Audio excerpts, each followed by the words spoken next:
tabi'ahum bi ihsanin ila yaumiddin. Subhanaka la ilma lana illa ma 'allamtana innaka antal alimul hakim wa tub 'alaina innaka antat tawwabur rahim. Rabbi shrah li sadri wa yassir li amri wahlul 'uqdatam min lisani yafqahu qawli. Allahumma ij'alna mimman yastami'una al-qawla fayattabi'una ahsanah. Amma ba'du. Hadratul muhtaramin, segenap para jamaah yang dirahmati Allah Subhanahu wa taala. Alhamdulillah, puja dan puji syukur kehadrat Allah Subhanahu wa taala atas segala limpahan rahmat, taufik, hidayah serta inayahnya kepada kita semua, sehingga pada pagi yang mulia ini alhamdulillah kita bisa hadir, dan ini adalah suatu nikmat yang luar biasa dari Allah Subhanahu wa taala. Nikmat yang sangat besar, yang mana mulai dari kita berangkat dari rumah sampai nantinya kita keluar daripada masjid, ini kita mendapatkan kemuliaan yang sangat besar dari Allah Subhanahu wa taala.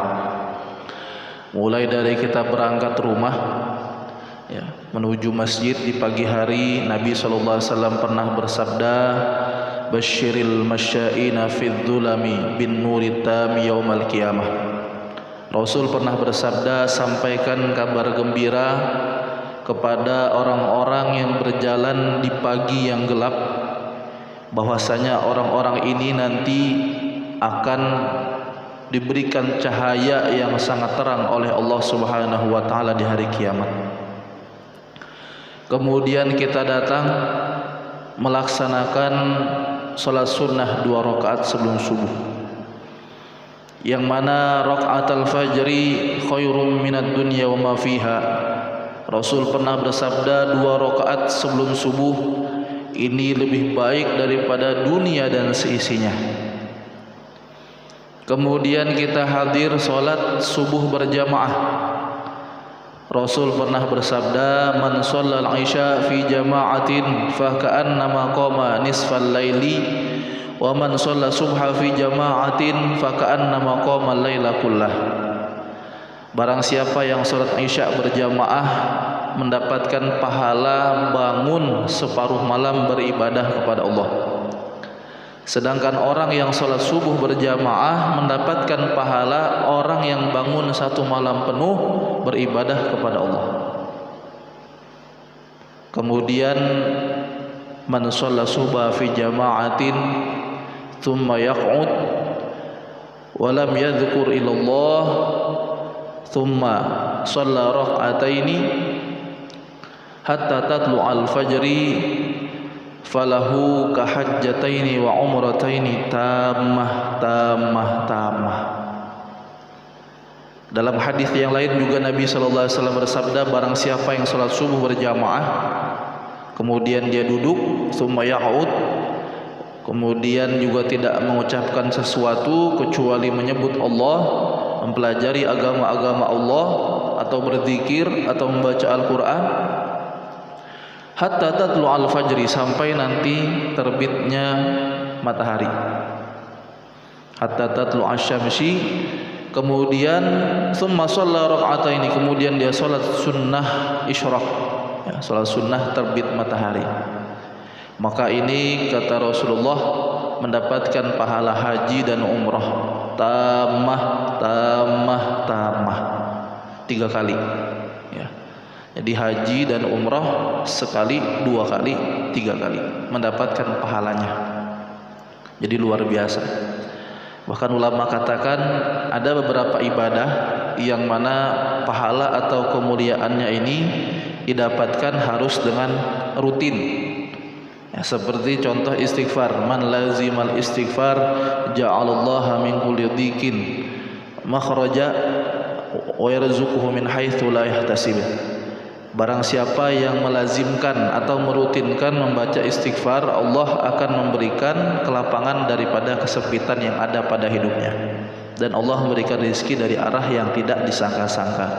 Nah, ini man lazima, orang yang merutinkan, jadi harus rutin, harus continue. Berbeda dengan amaliyah ini. Amaliyah orang yang hadir sholat subuh, duduk, mendengarkan ilmu atau mungkin berzikir sampai terbit matahari, kemudian dia sholat sunnah 2 rakaat. Ini kata ulama tidak perlu melazimkan. Jadi setiap kita lakukan maka kita dapat pahala tersebut. Oleh karenanya ya beberapa masjid, beberapa tempat itu mengadakan kajian subuh ya minimal seminggu sekali lah. Jadi ada paling tidak kita mendapatkan kemuliaan ini dalam 1 minggu itu ya minimal 1 kali. Karena ini kesempatan yang sangat luar biasa yang Allah berikan kepada umat baginda Rasulullah sallallahu alaihi wasallam.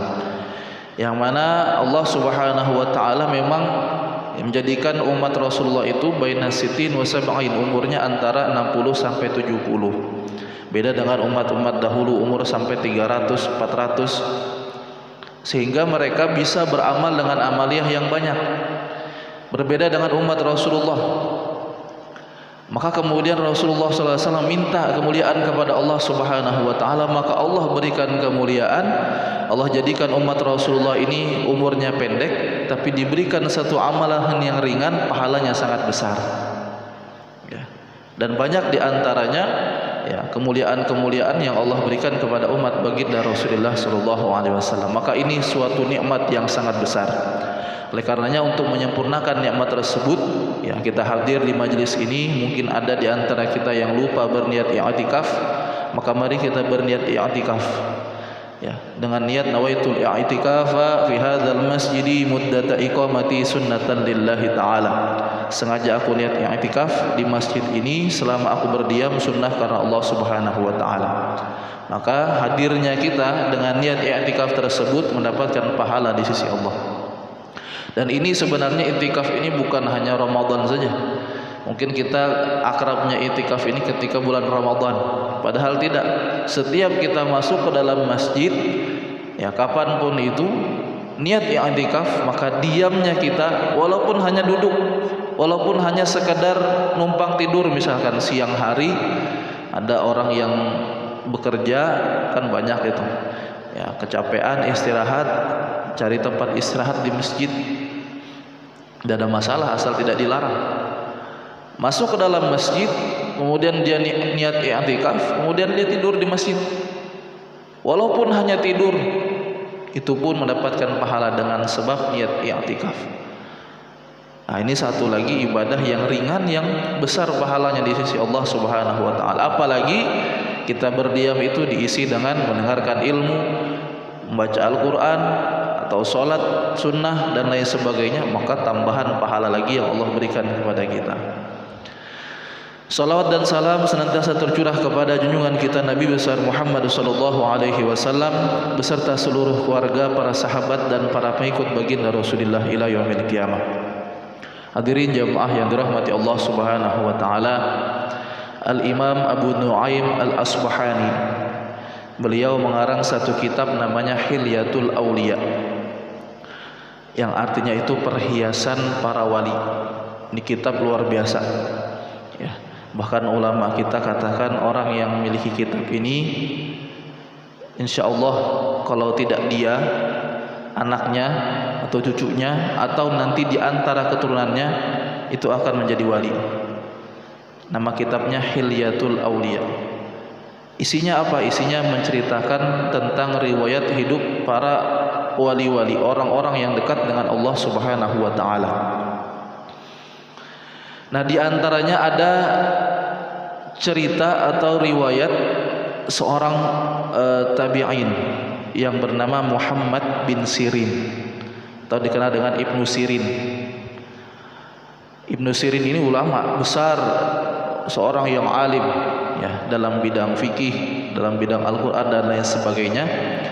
Tapi memang yang menonjol daripada beliau ini adalah ilmu tafsir mimpinya.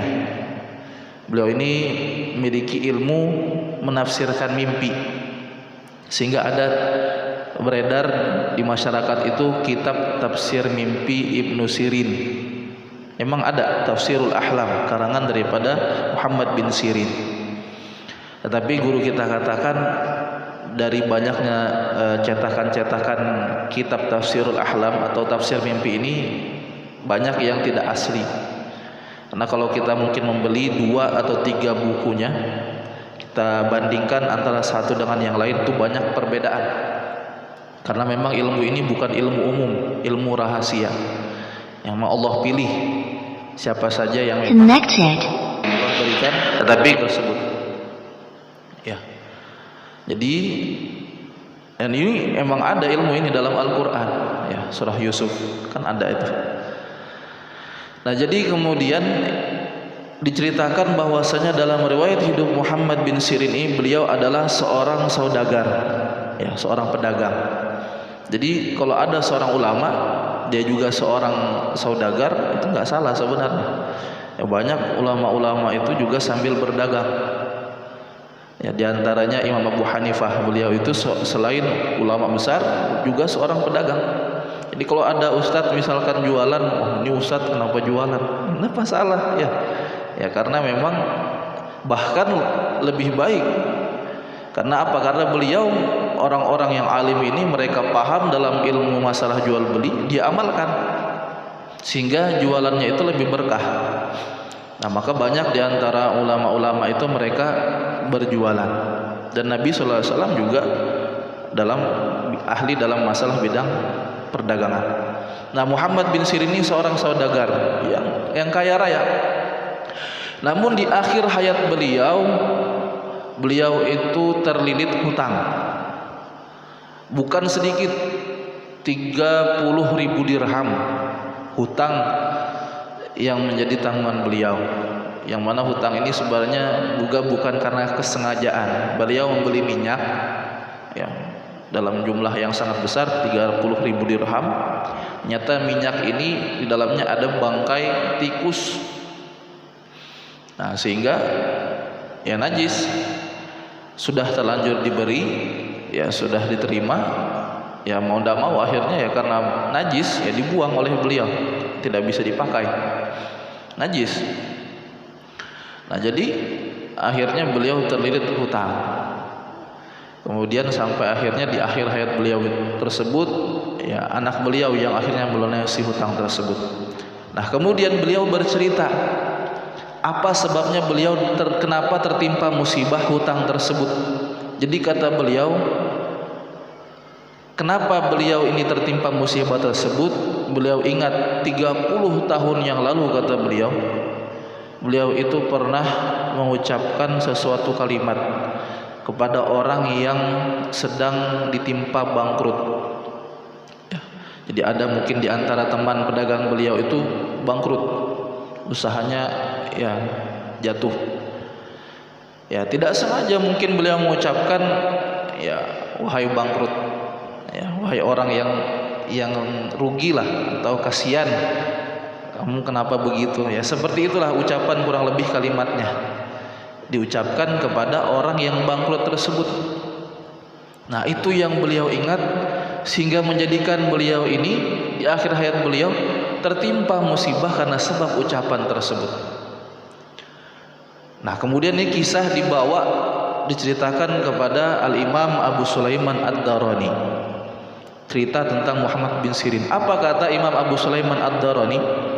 Orang-orang dulu, ya, para orang-orang yang dekat dengan Allah Subhanahu wa taala, dosa mereka sangat sedikit. Bayangkan dosa yang 30 tahun lalu aja masih ingat. Karena sedikitnya dosa yang mereka kerjakan.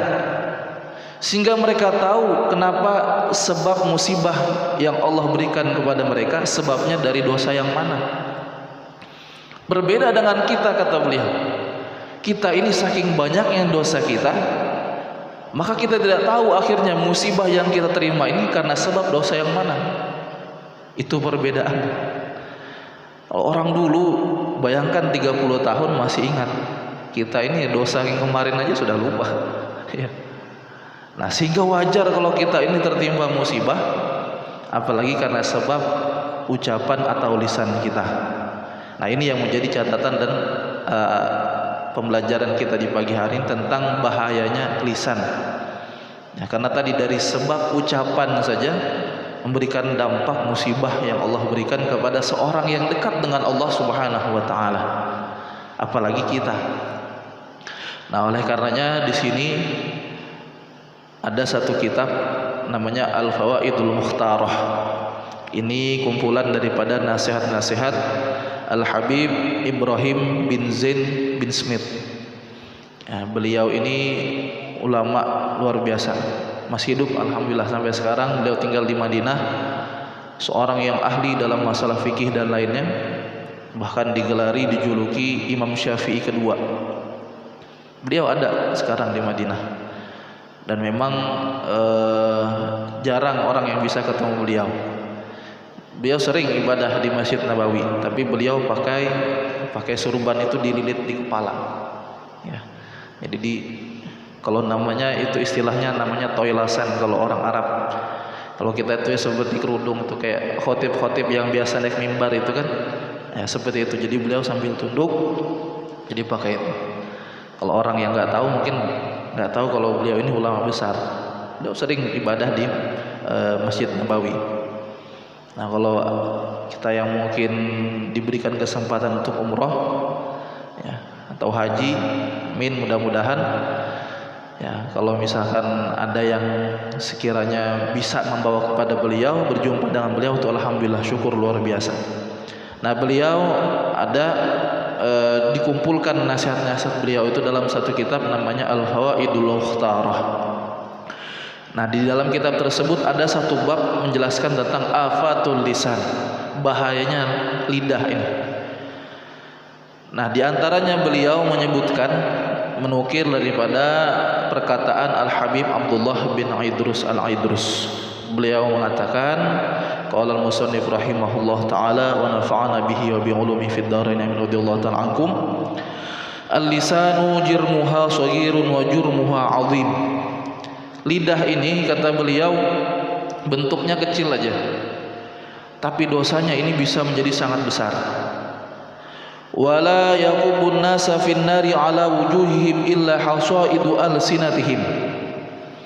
Dan tidaklah seorang manusia itu dilemparkan ke dalam lembah neraka sehingga wajahnya itu terhempas ke dalam neraka, kecuali karena sebab ucapan daripada lisannya atau lidahnya. Wa ja'alallahu laha babaini al-adrasa wasyafataini ta'kidan li sawmiha. Sampai-sampai Allah Subhanahu wa taala menciptakan dua pintu untuk menjaga ini lidah, agar benar-benar kita menjaga lidah tersebut. Dijaga dengan dua pintu. Pintu yang pertama gigi, kemudian pintu yang kedua bibir. Saking ini benda ya, betul-betul harus dijaga, Allah ciptakan dua pintu. Nah, jadi ini nasihat pertama beliau. Jadi lidah itu, kata beliau, bentuknya kecil tapi bisa menjadi, dosanya bisa menjadi besar. Kemudian yang kedua, an Luqmanil Hakim, dikisahkan oleh beliau bahwasanya ini dari cerita Luqman Al-Hakim. Annahu dafa'a ilaihi sayyiduhu syatan. Suatu hari Luqman Hakim ini, Luqman ini ada dalam Al-Quran, surah Luqman. Beliau bukan nabi, bukan juga rasul. Sebagian ulama mengatakan, ada yang mengatakan rasul, tapi kebanyakan mengatakan beliau ini seorang ahli hikmah, yang mana setiap perbuatannya itu mengandung hikmah yang sangat luar biasa. Sehingga suatu hari dia seorang budak yang memiliki tuan. Nah, tuannya ini menyuruh diberikan kepada Luqman Al-Hakim ini seekor kambing. Kemudian kata tuannya, wa qala lahu idhbaha wa'tini bi atyabi ma fiha. Jadi kata tuannya, tolong sembelihkan kambing, tolong kasihkan kepadaku bagian yang paling bagus. Fa'atahu bil qalbi wal lisan. Maka dihadapkan kepada tuannya ini, diberikan kepada tuannya hati dengan lidah, hati kambing dengan lidah kambing. Jadi dari satu kambing itu disembelih, yang dikasih cuma hati sama kambing, karena perintahnya kasihkan bagian yang paling baik daripada ini kambing. Ya. Kemudian tsumma ba'da ayyamin dafa'a ilaihi syatan ukhra. Setelah beberapa hari dikasih lagi kambing. Kemudian waqala lahu idbaha wa'tini bi akhbathi ma fiha. Ya sudah, kemarin kamu sudah ngasih saya bagian yang paling baik, sekarang saya kasih kambing lagi, tolong sembelihkan, kasih kepada saya bagian yang paling buruk, kata tuannya. Fa'atahu bil qalbi wal lisan. Disembelih, dikasih lagi hati dengan lidahnya, hati kambing dengan lidah kambing. Kemudian fasa'alahu an dzalik, ditanya, kemarin disuruh carikan yang paling bagus hati sama lidah, disuruh bagian paling buruk hati juga sama lidah. Ditanya, kok begitu? Dijawab oleh Luqman, faqala huma atyabu syai'in idza taba wa akhbathu syai'in idza khabutha. Dua bagian inilah, kata Luqman, kalau dia bagus maka juga bagus, kalau dia buruk maka buruklah seluruhnya. Jadi dua bagian ini, hati dengan lidah ini, kalau ini bagus maka seluruhnya bagus. Tapi kalau dua bagian ini rusak maka seluruhnya rusak. Ini gambaran manusia. Ya, kalau sudah hati dan lisan seseorang itu rusak, maka dijamin dipastikan akhlak seorang itu pasti rusak. Tapi kalau hati dengan lidah atau lisan seorang itu bagus, maka dijamin akhlak seorang itu pasti baik. Kemudian marra Isa alaihi salam wa ma'ahul hawariyun yajifatin bijifati kalbin. Suatu hari Nabi Isa alaihi salam ini bersama dengan pengikut setianya namanya Hawariyun. Nah, mereka berjalan, kemudian tiba-tiba melihat bangkai anjing. Faqala al-hawariyun ma anta nariha hadzal kalbi.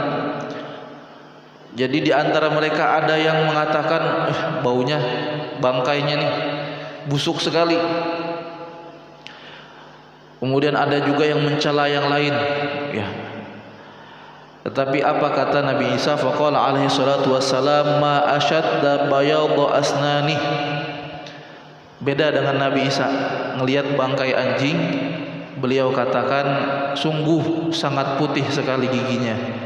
Yang lain semua nggak ada bilang seperti itu, bilang ya hewan yang buruk, kemudian bangkainya bau dan lain sebagainya, semua mencela. Tapi Nabi Isa mengatakan sungguh putih sekali giginya. Ya. Ka'annahu sallallahu alaihi wasallam nahahum 'anil ghibatil kalbi. Seolah-olah ucapan Nabi Isa tidak melarang, ya. Tetapi seolah-olah ucapan beliau ini melarang seseorang untuk menyebutkan keburukan walaupun itu hanya seekor anjing. Yang memang anjing ini memang hewan yang najis, hewan yang kotor. Tapi saking bagaimana Nabi Isa mengajarkan seseorang untuk supaya selalu berkata baik, walaupun anjing beliau tidak menghinanya. Wa nabbahahum ala annahu la yudhkaru min syai'in min khalqillahi illa ahsanuh.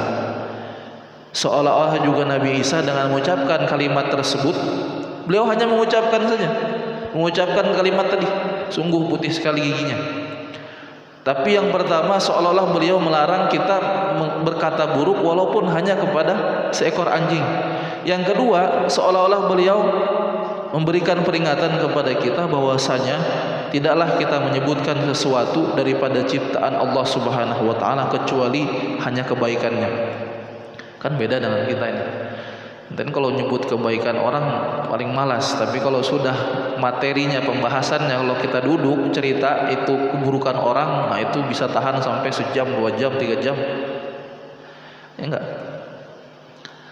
Nah, itulah yang jadi peringatan atau nasihat bagi kita semua. Kemudian selanjutnya waqala Aliyun karamallahu wajhah, "Lau ayartu mura'atan bil habali la khashitu an ukhbal." Bahkan Sayyidina Ali ya mengatakan kalau seandainya aku ini menghina seorang perempuan yang sedang hamil, orang perempuan hamil itu kan lucu ya. Aku takut, kata Sayyidina Ali, aku pun nanti jadi hamil. Maksudnya walaupun laki tidak hamil, cuman saking takutnya beliau untuk mengatakan sesuatu yang tidak baik, takut hal tersebut tertimpa kepada Sayyidina Ali, sehingga memang Sayyidina Ali ini luar biasa dalam menjaga perkataannya. Selalu kalimat yang keluar itu kalimat yang penuh hikmah. Kemudian selanjutnya fil haqaiq, dalam kitab al haqaiq, anna nuhan ra'a kalban biddari lahu arba'u uyunin fastaqbahahu. Nabi Nuh itu bukan nama asli sebenarnya. Nabi Nuh itu dari istilah Nuh itu istilah yang artinya orang yang menangis, tangisan ya. Nah, asal muasalnya istilah ini, julukan ini, yang mana suatu hari Nabi Nuh ini melihat kambing di depan rumahnya. Lahu arba'u uyunin, punya 4 mata. Mohon maaf, bukan kambing, anjing. Ada anjing dengan 4 mata. 2 mata aja sudah ya buruk, 4 mata. Anjing dengan 4 mata.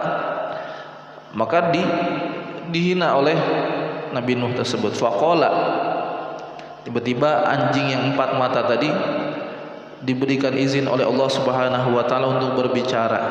Kemudian dia katakan, ya Nuh, atu'ayyabu ala sun'ah, apakah kamu menghina ciptaan ini? Maksudnya adalah menghina saya.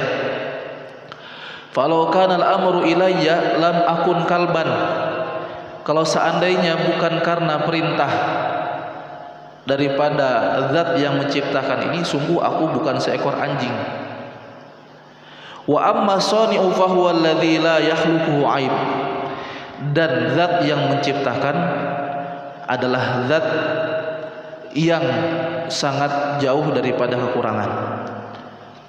Maksudnya adalah ucapan anjing tersebut, kalau kita ini menghina ciptaan Allah ya, secara tidak langsung kita menghina yang menciptakan, yaitu Allah Subhanahu wa taala. Bahkan seekor anjing pun tidak jadi anjing kalau bukan kehendak Allah. Oleh karenanya kalau kita menghina ya berarti menghina ciptaan Allah, sedangkan Allah zat yang jauh daripada kekurangan. Nah, inilah nasihat yang kemudian fasara yabki wa yanuh. Ucapan anjing tersebutlah yang kemudian menyebabkan Nabi Nuh ini nangis, wayanuh, dan kemudian ya sampai terseduh-seduh. Dari situlah Nabi Nuh ini mendapat julukan Nuh. Kemudian selanjutnya kata beliau, sarahal ulama'u rahimahullah ta'ala annahu la yajuzu la'nu ahadin bi'ainihi. Para ulama yang dirahmati Allah Subhanahu wa taala, mereka menjelaskan bahwasanya tidak diperbolehkan, dilarang kita melaknat seseorang atas tubuhnya. Jadi seseorang ini seburuk apapun perilakunya, kita dilarang oleh Allah Subhanahu wa taala untuk melaknat orang tersebut. Illa man alimna mautahu alal kufri ka Fir'aun, kecuali orang yang memang kita ketahui ia meninggal dalam keadaan kafir.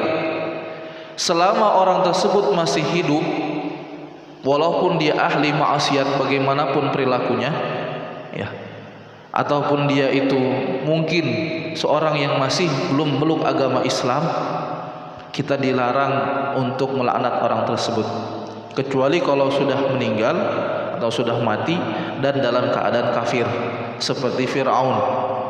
Nah, itu memang berhak mendapatkan laknat. Tapi selama dia masih hidup, kita dilarang melaknat pelakunya. Tapi kelakuannya, nah itu berhak. Artinya perilaku buruknya itu berhak kita laknat, artinya berhak kita jauhi. Tapi kalau orangnya, pelakunya, ini dilarang dalam agama ya. Jadi memang kalau untuk perilaku dosanya ini memang harus kita jauhi. Dan memang banyak di dalam hadis Nabi sallallahu alaihi wasallam perbuatan-perbuatan yang memang berhak mendapatkan laknat. Ya. Di antaranya orang yang buang hajat di tempat umum. Ya, orang yang buang hajat di tempat umum itu kata Nabi SAW berhak mendapatkan laknat.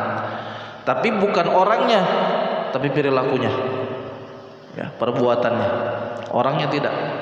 Selama orang tersebut belum meninggal dunia dan tidak meninggal dalam keadaan kafir. Tapi kalau meninggal dalam keadaan kafir itu baru berhak. Au anna rahmatallahi la tanaluhu bihalin, atau orang yang memang sudah dipastikan tidak mendapatkan rahmat Allah Subhanahu wa taala, kayak iblis. Ya, seperti iblis. Nah, iblis ini memang gelarnya laknatullah. Iblis yang dilaknat Allah itu berhak memang. Nah, itu orangnya memang bisa dilaknat. Ya, karena memang dia sudah dipastikan tidak mendapatkan rahmat Allah. Fir'aun sama juga. Ya, tapi sebenarnya tidak ada untungnya juga kita melaknat. Ya. Tapi kalau memang ingin ya boleh saja, hanya saja kalau orang lain yang selama dia masih hidup walaupun di ahli maksiat tidak boleh kita laknat. Ya. Kemudian yang 7, al-lisanu thahir law qara al-fatihata ala maridin yahsulu lahu syifa biidznillah.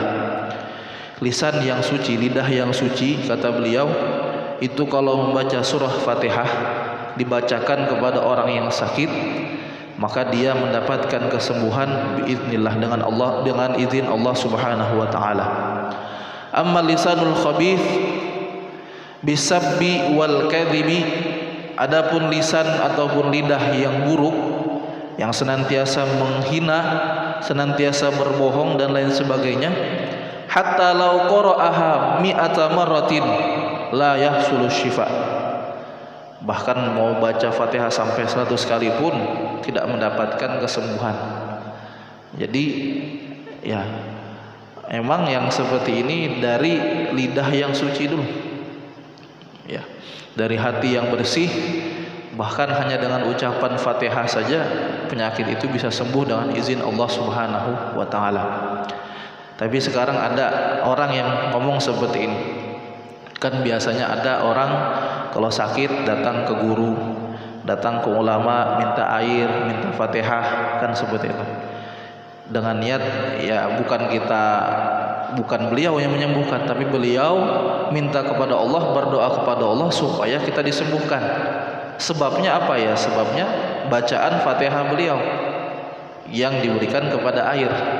Ya sama seperti kita datang ke dokter, kita sakit, minta kepada Allah diberikan kesembuhan, ya perantaranya adalah dokter. Beda perbuatan, tapi tujuannya sama. Dan dua-duanya kadang-kala sembuh. Ya, dengan izin Allah, semua dengan izin Allah Subhanahu wa taala. Nah, hanya saja kemudian ada orang ngomong seperti ini. Ada kita ini datang ke wali misalkan atau seorang ulama, minta sembuh dengan izin Allah.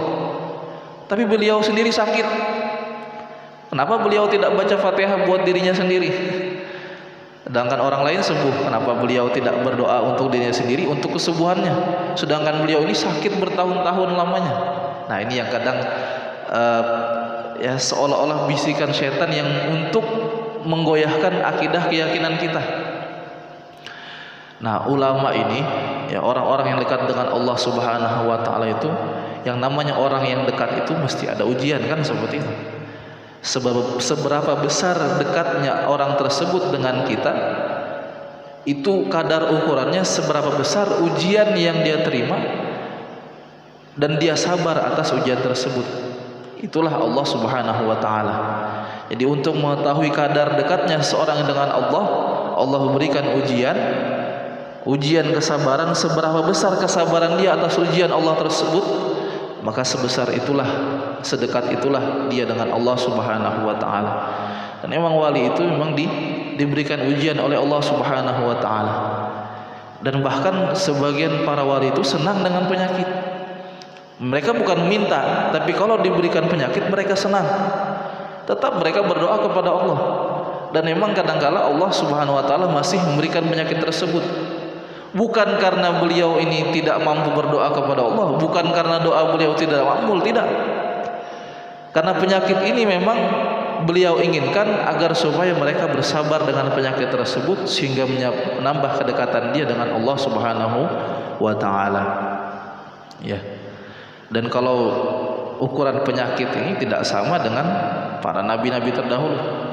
Ya, namanya orang yang dekat dengan Allah ini mesti ujiannya besar.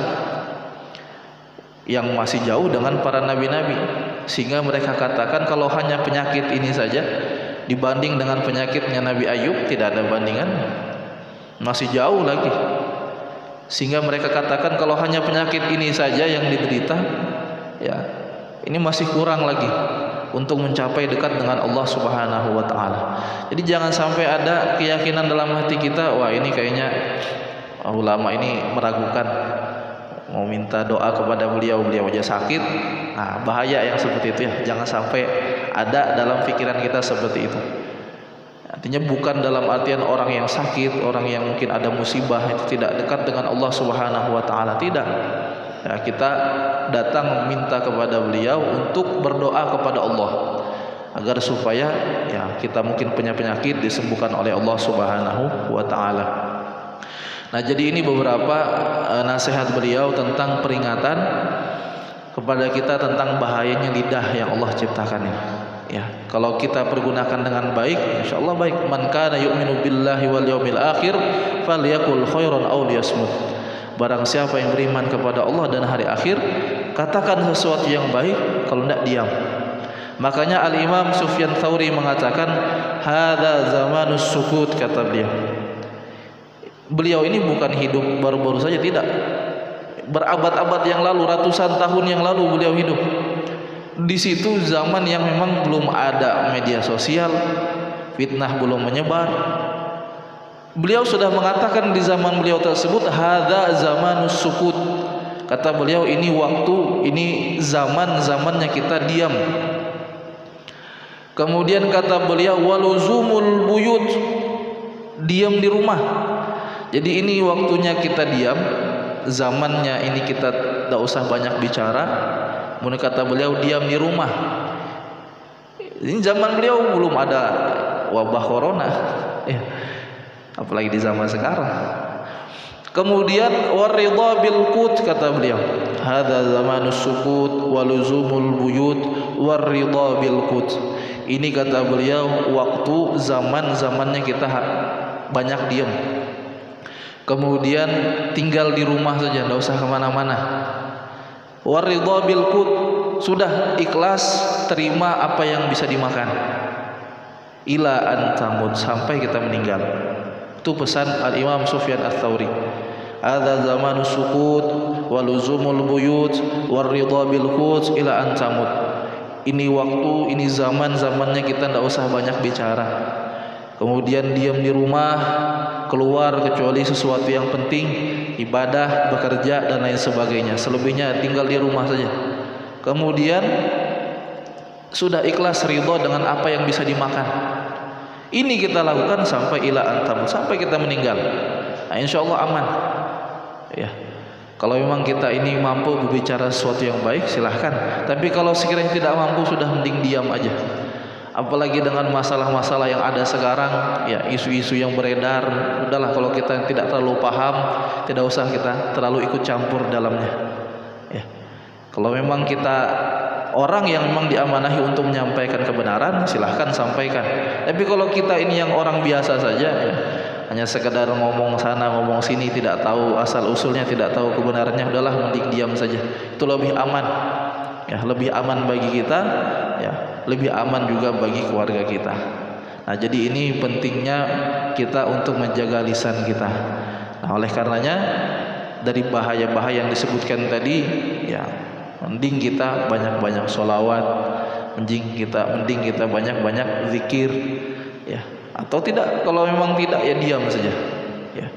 Nah, ini lebih baik dan lebih selamat bagi kita semua. Ya, mudah-mudahan Allah Subhanahu wa taala menjadikan kita orang-orang yang senantiasa menjaga lisan kita, Mudah-mudahan Allah Subhanahu wa taala melindungi kita dari bahaya dari apa yang lisan kita ucapkan. Mudah-mudahan. Nggih.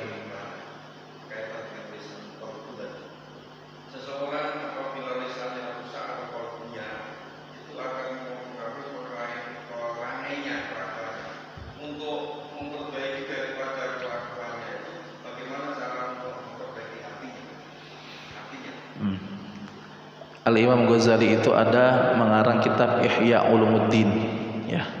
Ada di bab terakhir namanya Rubu'ul Muhlikat, ya, seperempat sesuatu yang menghancurkan. Di antaranya adalah penyakit namanya penyakit hati. Jadi namanya penyakit hati ini ya pasti ada obatnya. Ya, jadi sesuatu itu sakit itu kan mesti ada proses. Ya, memang ada beberapa penyakit yang langsung tiba-tiba Allah berikan kesembuhan, tapi kebanyakan umumnya penyakit itu sembuhnya dengan proses. Sehingga yang namanya penyakit hati ini yang harus disembuhkan. Sembuhkannya pun juga dengan proses. Dan prosesnya banyak. Karena tidak satu jenis penyakit hati ini. Mulai daripada ujub, orang bangga diri, penyakit hati. Ya. Itu dari hati sumbernya. Setiap kali ada sesuatu dia selalu merasa bangga pada dirinya sendiri. Padahal sebenarnya orang lain tidak, hanya dia sendiri yang merasa bangga. Kalau sudah dia ucapkan kebanggaan tersebut, jadilah namanya sombong. Sumbernya dari hati. Nah, ini penyakit yang harus diobati. Nah, obatnya bagaimana? Timbulkan rasa rendah. Artinya jangan pernah merasa kita ini orang yang paling baik, tetapi kita balikkan pernyataan tersebut bahwasanya kita ini orang yang paling rendah dan dilatih. Ya, jadi obatnya itu dengan melatih hati tersebut. Itu baru satu, belum yang lain.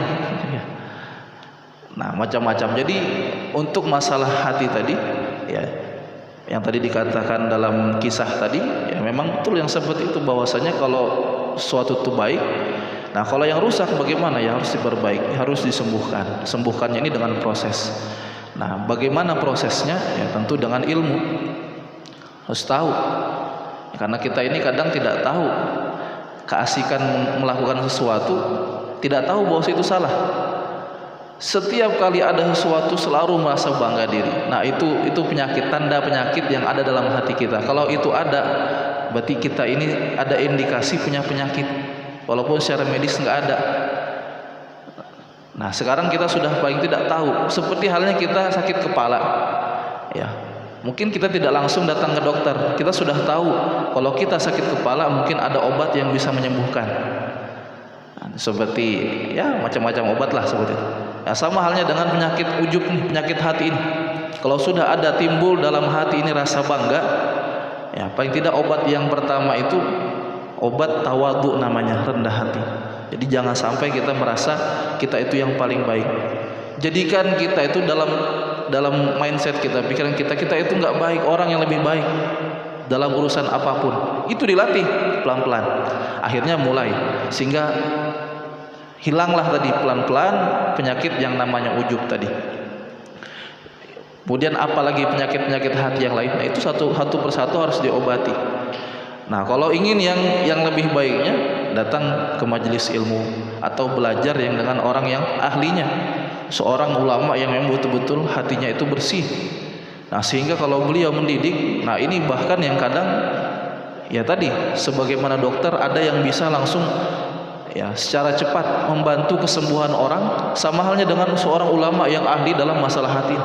Ada yang memang langsung bisa menyembuhkan hati seorang itu dengan cepat karena memang beliau memiliki hati yang bersih. Nah, ini ada satu cerita, ya. Ada seorang orang tua, ya, mengirimkan anaknya ke pesantren. Nyata kisahnya, ya, mengirimkan anaknya kepada seorang ulama untuk belajar. Yang nama anak tersebut Ali bin Abdullah Baros.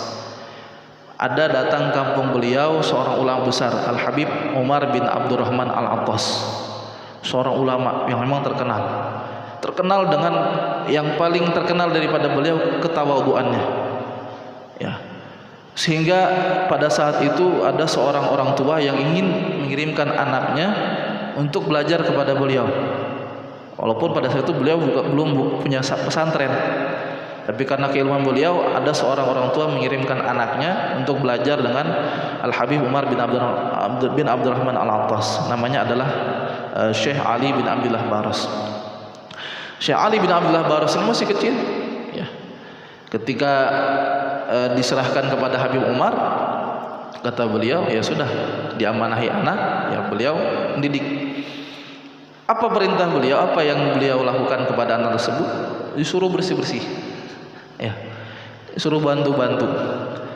Jadi apa keperluan Habib Umar, ya, Syekh Ali yang menyiapkan. Kalau misalkan di rumah, nyapu rumah, tidak pernah disuruh buka kitab sekalipun. Sampai akhirnya orang tua Syekh Ali ini datang melihat, menengok anaknya. Ya mungkin setelah beberapa tahun dilihat, ya mungkin anaknya, harapan orang tua itu anaknya bisa ngaji, ya kan, baca kitab dan lain sebagainya. Nyata dilihat disuruh bersih-bersih, ya, suruh bantu-bantu sana sini. Ya, akhirnya orang tuanya protes. Mohon maaf, ya bahasa kita guru lah atau kiai. Mohon maaf Habib, saya nitip anak ini buat diajarkan ilmu, bukan untuk bersih-bersih. Ya inilah pengajaran saya, kata Habib Umar bin Abdurrahman Al-Attas. Nah kalau memang kamu mau seperti itu, sudah, Syekh Ali ambil kitab Bidayatul Hidayah karangan Imam Ghazali. Ada kitab atau buku karangan Imam Ghazali namanya Bidayatul Hidayah, kecil saja sebenarnya. Nah jadi ambil buku, kemudian baca, suruh baca muqaddimahnya saja, kan buku itu ada muqaddimahnya, pendahuluan. Baca Bismillahirrahmanirrahim, Alhamdulillah dan seterusnya. Belum sampai habis itu muqaddimah, sudah kata Habib Umar bin Abdurrahman Al-Attas, sudah stop, sudah kamu pulang ke kampung, sudah ajarkan ilmu agama. Pulang ke kampung, semua ilmu itu langsung datang ke beliau. Seorang ulama besar mengarang kitab Al-Qirtas, Syarah Ratibul Attas. Luar biasa. Ya itulah bagaimana didikan seorang yang memang ahli dalam masalah hati. Ya jadi kita ini ya berdoalah, banyak-banyak berdoa kepada Allah Subhanahu wa taala, ya. Makanya guru kita, ulama kita, Nabi pun mengajarkan kita dengan banyak berdoa, ya muqallibal qulub, tsabbit qulubana ala dinik. Itu salah satu juga upaya kita untuk supaya hati kita itu bersih.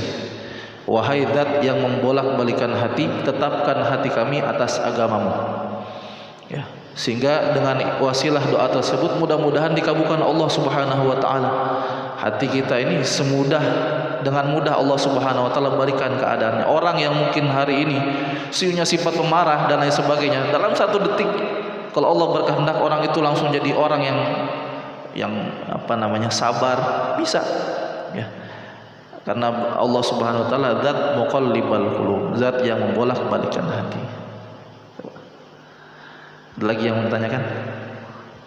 Ya mudah-mudahan apa yang disampaikan ini bisa bermanfaat bagi kita semua, dan harapan dan doa kita mudah-mudahan Allah Subhanahu wa taala senantiasa menjaga lisan kita, dan mudah-mudahan dari apa yang diucapkan lisan kita daripada hal-hal yang buruk mudah-mudahan diampuni oleh Allah Subhanahu wa taala, dan mudah-mudahan daripada hal-hal yang baik mudah-mudahan diterima dan menjadikan pahala di sisi Allah Subhanahu wa taala, dan mudah-mudahan kita semua diwafatkan dalam keadaan husnul khatimah.